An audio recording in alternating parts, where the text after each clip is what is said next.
congrats to the cheer squad as they are flying high and heading to nationals. So everyone hustle for that very best seat as we work overtime to bring you all the very best. Sportsnight is next. Hello, everyone. Welcome to Sportsnight. I'm Joe Young. And I'm Howie Shapiro. We have a lot of fun stuff to show tonight. We do. We're into playoffs. Playoffs! And some more playoffs just around the corner. A lot to get to. As you mentioned, we will start with the playoff action. Girls hockey team heading into section semifinals on Tuesday after scoring an opening round win for the second straight season. I'll get it straight eventually. The Bluebirds were the third seed in Section 5, which put them up against the sixth-seeded team from Rogers. CPCR beat the Royals in both meetings during the regular season, but they were both close, so it was no surprise that this game was tight and intense until the very end. Hard to beat a team 3 times in a season, but the Bluebirds were confident they had the Royals' number. CPCR starts the scoring midway through the first. Beautiful pass from Lily McKenzie back to Sydney Bernovic. She pulls it out front, puts the Bluebirds up 1-0. Royals answer by ramping up the pressure in the second period. Avery Achterkirk is the leading scorer, and she shows her speed early in the second, getting around the corner, being lost to top shelf, ties the game at 1. Bluebirds able to retake the lead late in the frame. McKenzie wins the draw by Bernovic at the back door for a tap-in goal. Her second of the game, 20th of the season. For McKenzie, it was her 100th career point. It was 2-1 starting the third, but the Royals capitalized on a power play. Bluebirds can't clear, so the Bailey shot gets up and over Wastrel. It's tied at 2. Royals had the momentum, and they continue to pressure. Then they get a bounce. Wastrel mishandles the centering attempt by Bryn Bischoff, goes between her legs. Rogers has a 3-2 lead. The Bluebirds get it back to even with a power play goal of their own. Callie Alpin, her shot from point is stopped, but Tessa Bowden is on the doorstep to put the rebound home. We're back to tied with 7 minutes to play. It looked like CPCR might have the winner late in regulation. Bernovic flies into the zone, fires it off the post. They start to celebrate. Rogers hangs their shoulders, but whistle never blew. It never went in. It was off the post, and this one goes to overtime. In the extra period, bad pass by Rogers. Taylor Zaholka races back into the zone, drops it off. June Semwick fires it top shelf. Gives CPCR a 4-3 overtime win. This time, the celebration on the ice can continue. It also continues in the stands as they live to play another day. Same scenario as last year. They beat Rogers in the quarterfinals. Now they have to deal with Maple Grove in the semifinals. Yeah, Maple Grove obviously handled Osseo in their matchup. But, you know, when talking to Coach Gutty, he said a couple of things. First of all, the main thing is we can't let them hang around. He felt that they may have been the best 6th seed in the all-state tournament, and they proved to be. And that was a heck of a goal by Semling to win that in overtime. Just it was pretty, but boy, back and forth, nail biting for sure. And an amazing, you know, with a minute and a half left or whatever it was, Bernovic hits the post. 4 of the 5 Bluebirds start celebrating over here in a little group. The Rogers players, the puck is sitting there 5 feet in front of the netminder. They just start skating back towards the bench. They leave it there. The ref immediately waved it off and is staring at the puck. No whistle blew. Lily McKenzie came in and almost had a chance to poke it back in, but unfortunately that didn't happen, and we ended up in overtime. But yeah, they had to wipe some sweat from their collective brows at the end of that one. They certainly did. They have got to have a better game and be better at neutralizing offensive zone pressure from their opponent and getting it back out of the zone. They have to be better at that. Yep. On Tuesday's game, because Maple Grove will feast on them if they don't. And Maple Grove is very, very good. Both top seeds just absolutely dominated the competition in their games, and then the other 2 games were very close. Ours, of course, went to overtime. The other one, North Wright County, the minor upset 4-3 over Roseville Matamidi. And those games are all tomorrow, Tuesday evening. Because Maple Grove is the higher seed, our friends from CCX will be providing the coverage. We do wish the Bluebirds all the best, and likely our last game was a good one. for the year. Yeah, likely our last game definitely was a good one, but we'll take it. But we hope it's not this Tuesday night. It's not their last game. We hope 100%. They can pull the upset off and continue on. Well, the boys hockey team will wrap up the regular season this week with 3 games. Yes, 3 games all on home ice. They entered last week's play on a 3-game win streak and hosted a pretty soft Waconia squad on Tuesday. The Wildcats were 5-14-1 and had lost 8 straight coming in. They had no answers for the Cardinals' speed. Cardinals controlled the puck and pace from the word go. The centering pass doesn't work out, but Andrew Clark circles to the front for a beautiful tip to start the scoring. We're still early in the first. Tyler Barsness gets a block at center ice, and he's off to the races. Great move to the backhand for his team leading 23rd of the season, 2-0, not even midway through the first. Another block leads to another goal. Caden Alpern with the block at the blue line, and he and Eli Bowden are 2-0, tic-tac-toe to the back of the net, 3-0, Coon Rapids. They outshot Waconia 16-5 in the first, and they had another gorgeous goal before the break. Jack Enberg to Barsness, back to Enberg into a wide-open cage. 4-0 after 1. Pretty goal. They keep the pressure up in the second, forcing a turnover high in the zone. Tandon Bush to Matthew Stahlberger for the one-timer. Cardinals are flying. Well, they were dominant, and they got everybody involved. 15 different guys had at least 1 point. Another pretty passing play on the rush. Enberg to Kish for the finish, and that's going to make it 6-0. They're going to add one more, short-handed. Bresnahan pokes it free, and he and Enberg are off to the 2-0. And they probably make one more pass than they should, but they still cash in. Wildcats managed only 16 shots in the game, but they did have a couple good chances. A.J. Sidney's with a breakaway late in the second, but Wagner stands tall, earning his 4th shutout of the year. Yeah, it's always nice to put a team like that on the schedule.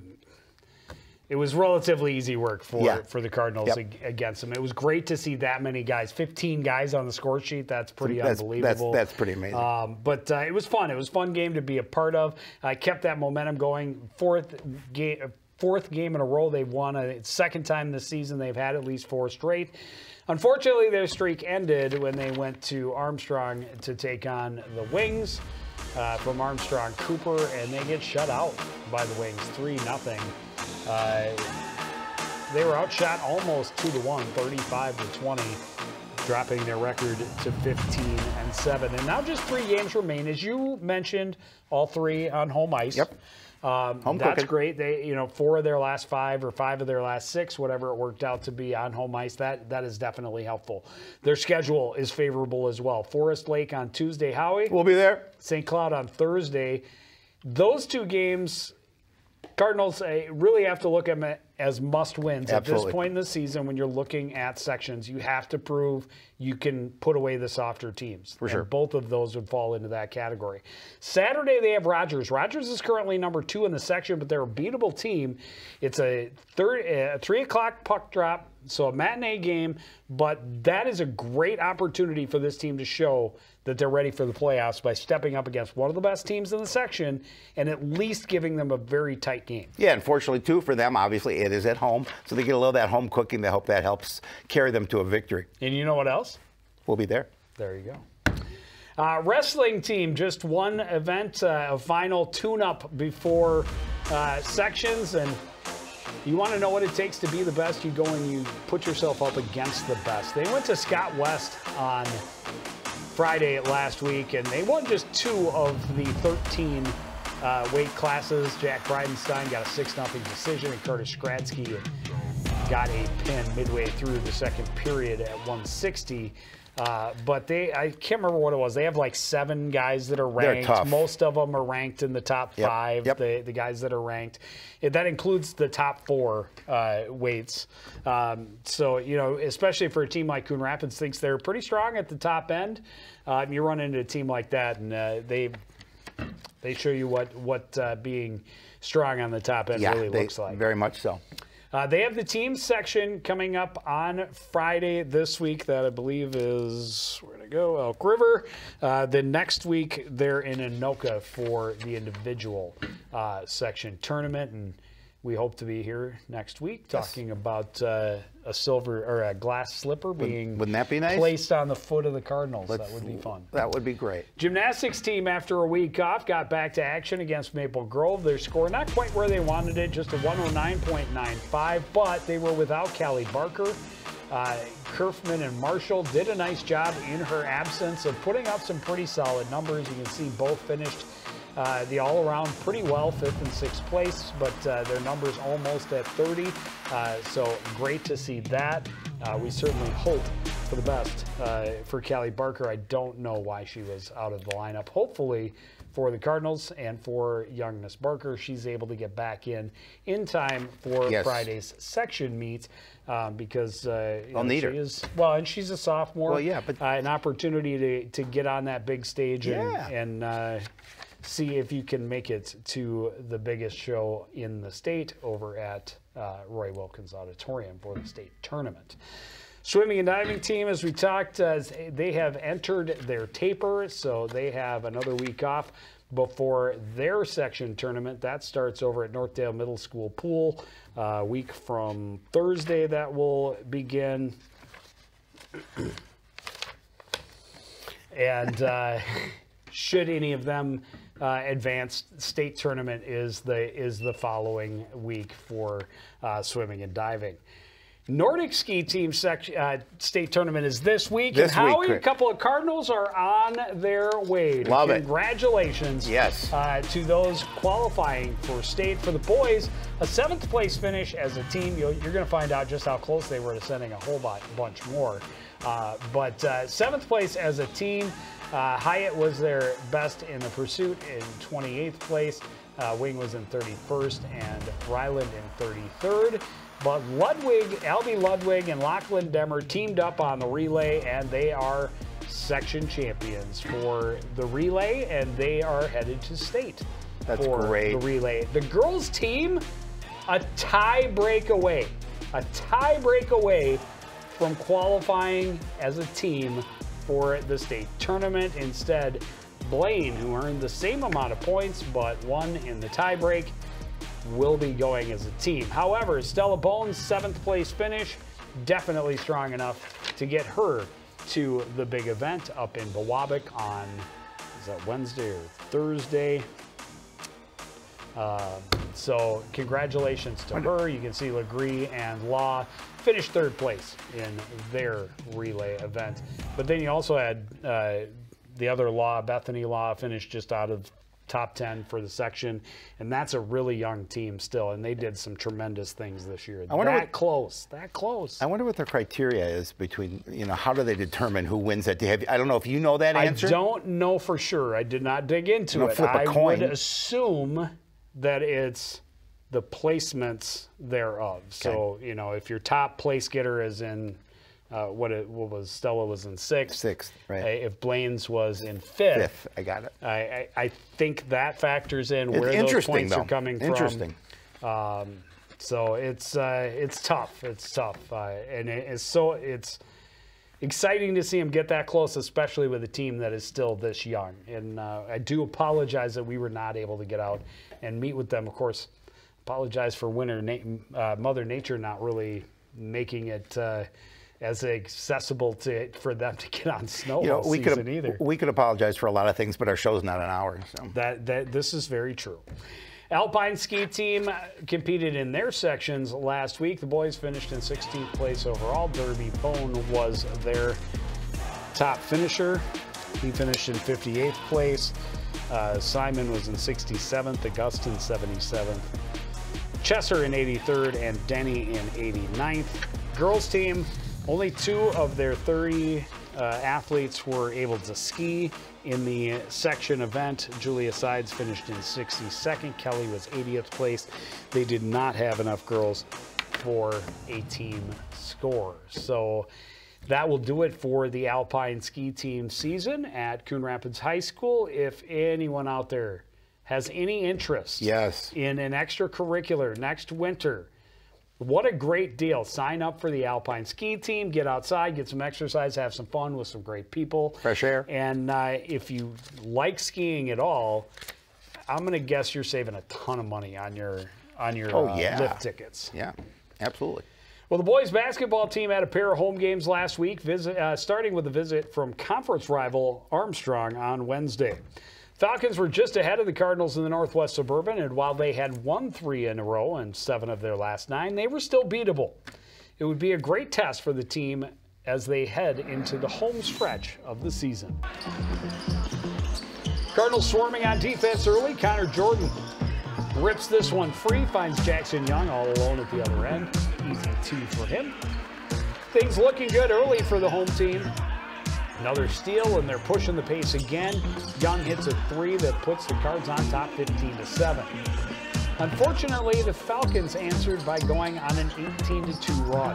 Seth Newburn's basket off the inbound put Armstrong on top 25-17. They keep the lead to the break, but the Cards never fall too far behind. Late in the half, Jackson Hetworth with a 3-pointer. He was one of 3 Cardinals with 9 points. They trail by 5 at the break. Cards continuing to battle from behind in the second. Jackson Young in the post finds Jerry Freeman cutting down the lane. They're never able to bring it all the way back, unfortunately. The Falcons keep their distance down the stretch. They had 5 guys in double digits, led by Newburn's 21. Young was the only one in double digits for the Cards. He fouled out with 17. Armstrong finished it strong against the Cards in 87-74 loss.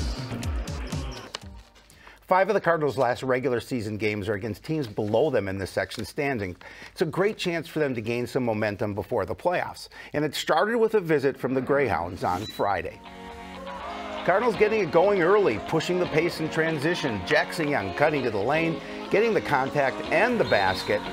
Just the start of another big night for him. Well, the Cardinals able to play with the lead the whole night. Jerry Freeman definitely in form, scoring 28. It's his 9th game of the season with 20 or more. He was number 9. He was a difference maker. 8 different Cardinals found the score sheet, and not surprisingly, they got some big buckets from the perimeter. There you saw Hetler, 3 from the corner, help push the lead to double digits.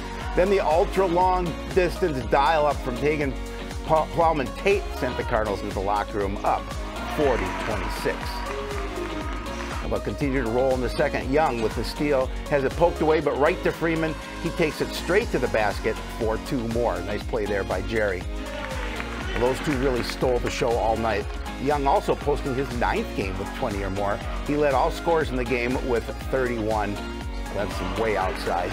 And the Cardinals, they're on cruise control down the stretch. Belpedio streaking down the lane, helping the team to an 83-65 win. Back to a 500 record at 10-10. That was a lot of fun. That was a good game. They really did a good job controlling that, and I like the effort, especially from, obviously from Freeman and Young. Big nights from them, but a lot of contributors all around. Well, and they have a lot of depth. Those 2 up top have been impressive all season long. It helps that a couple of those other teams in the section that are normally a little bit stronger or a little bit down, relatively handily beating the Duluth East team. But yeah, as you mentioned, down the stretch, if they really have a chance to win out here over these last 4 or 5 games. They do. And that could really help them huge going into the section seedings, even though all of those teams are currently behind them in the standings, and likely one of them will be their opponent in the first round. Exactly. It'll be interesting to see how the stretches out. They are at Blaine on Wednesday, and there will definitely be no love lost between the border rivals on Valentine's night. Cardinals back home to host Centennial on Friday. Girls basketball team also started against Armstrong in a nice win for the Lady Cardinals over the Falcons, 68-61. Helen Ben, 20 points, 7 boards. Kaylin Green added 10 and 3.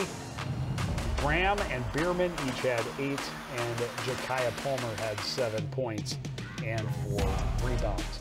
Well, the Cardinals were hoping they could build some momentum off that win, but a much different challenge the following night. Thursday, they welcomed Cloquet Lumberjacks to the barn, a similarly ranked team in 3A. This game would be maybe a great test, maybe their best test before the playoffs, as to how ready they are for the postseason just around the corner. Things start well for the home team, capitalizing on an early miss by Cloquet. They spring Helen Ben on the run. The Cardinals are the ones setting the pace on the scoreboard early. Still very early. The Cardinals trying to get everybody going Jada Gaskins finds her way to the lane.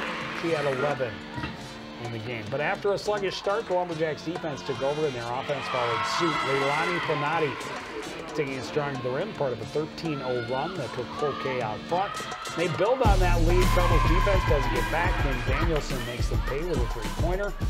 Lumberjacks out front by as much as 17. Kaylee Bierman had 3 three-pointers late in the half to help cut the lead to 10 before the break. All of her 15 in the game came from beyond the arc. Cardinals kept themselves close throughout, but never seemed to lead again. Round 2 for Gaskins helps get the deficit as low as 6. Lumberjacks hang on for the win, and they had another reason to celebrate. Ava Carlson's putback after a missed free throw pushed her over 1,000 career points. She led Cloquet with 27 as they win 82-69. Yeah, and I think that was a disappointing loss for the girls. You know, when I talked to Coach Bierman, he talked about the fact this is a team that they felt they could compete with, and felt that they had an opportunity to get the win. And you know, give credit to Cloquet; they did a nice job of stretching the lead and getting that win. And they were really staunch defensively. They were really good defensively, and they broke the Cardinals' press when the Cardinals have had success. A lot of it has been done through their trap defense. Pressing full court and then trapping it just outside that they forced a lot of 10-second violations and they forced a lot of bad passes into turnovers. But when a team figures it out and learns to pass past it, what they end up with is numbers at the other end. Yeah, they had a lot of open looks, breakaways, and they hit them. They hit them. Ones, and they did, and they are impressive top to bottom, and it's kind of a barometer as far as where the Cardinals have to be a successful program, because that Cloquet team, I think, is the number 2 seed in their section. Yeah, they are. Plus they're Lumberjacks. So after that third game in 3 nights, they face the leader in their own section standings, and the Cardinals come up short against Latino Grace, 83-68, the final in that one. Helen Bend, another 20-point effort, 3 straight games in 3 nights, 20 points each night. She's okay. She's pretty consistent with 20 or more points every night. She's pretty good. Yeah, Jada Gaskins added 15, 9 points for Smith, 8 for Graham, 5 points for Kaylee Green and Kaylee Bierman. And they also have Blaine. They host Blaine on Wednesday. It won't be love lost at the barn either. And then they're at Centennial on Friday. And they close their schedule. You look at their schedule, and it's kind of the opposite of what the boys. The boys look at it and go, these are all teams beneath us in our section. And we have a chance to opportunity. Win out. For the girls, knowing that they're going into a 3A section tournament, all they're facing are 4A teams down the stretch, and they're facing some pretty good teams in that last run. Centennial, one of the top teams in the conference. So it'll be a tough road to hoe, but again, you go back to losing to better competition may better prepare you for playoffs against a slightly lesser opponent. Yeah, because they won't see quite the quality of play that at 3A that they would at the 4A situation. At least not in the first round. Exactly. You think. You would hope anyway. Well, we'll see what we see. We're going to see some boys hockey on Tuesday against Forest Lake, on Saturday against Rogers, and then girls basketball next week when Andover comes to town. But that's going to do it for this edition of Sports Night. I want to thank everybody out there for joining us and continuing to support everything we do here at CTN, for the entire crew, including Jeremy Millington behind the camera and my partner Howie Shapiro. I'm Joe Yelly.